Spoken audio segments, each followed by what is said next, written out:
मित्रांनो, कधीच आपला अपघात होऊ नये, घराबाहेर नेहमी आपले रक्षण व्हावे, यासाठी आपण रोज हे काम करून घराबाहेर पडावे. मग मुलं शाळेत जात असतील, कॉलेजला जात असतील किंवा तुम्ही नोकरी व्यवसायासाठी बाहेर जात असाल किंवा कोणत्याही कामासाठी घरातून बाहेर तुम्ही जात असाल, तर हे करूनच जावे. सदैव आपलं रक्षण होईल. अगदी छोटंसं काम आहे.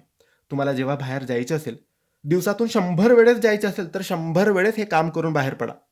एकदा घरातून बाहेर पडलं, तर संध्याकाळी घरी येत असाल, तर एकदाच करा. आणि सारखं घरी येणं-जाणं सुरू असेल, तर हे काम नक्की करून निघा. कारण घराबाहेर काय होईल हे सांगता येत नाही. आपलं रक्षण व्हायला पाहिजे. कोणताही अपघात, कोणतंही संकट आपल्यावर यायला नाही पाहिजे.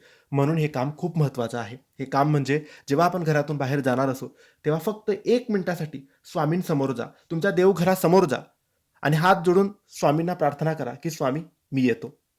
घरी मी सुखरूप यावं, ही तुमची कृपा माझ्यावर असू द्या. माझी रक्षण करा, माझ्या परिवाराचे रक्षण करा.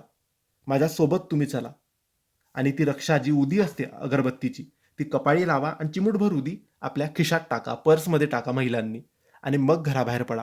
घरात बाहेर गेलं तर रक्षण नक्की होईल आणि जेव्हा घरी आपण परत येऊ, तेव्हा स्वामींना पुन्हा प्रार्थना करा, की "स्वामी, मी सुखरूप घरी आलो." नमस्कार करा. जाताना नमस्कार करून जा, येताना नमस्कार करा. उदी सोबत घेऊन जा, टिळासुद्धा लावून जा. कोणताही अपघात, कोणतेही संकट तुम्हाला स्पर्शसुद्धा करणार नाही. धन्यवाद.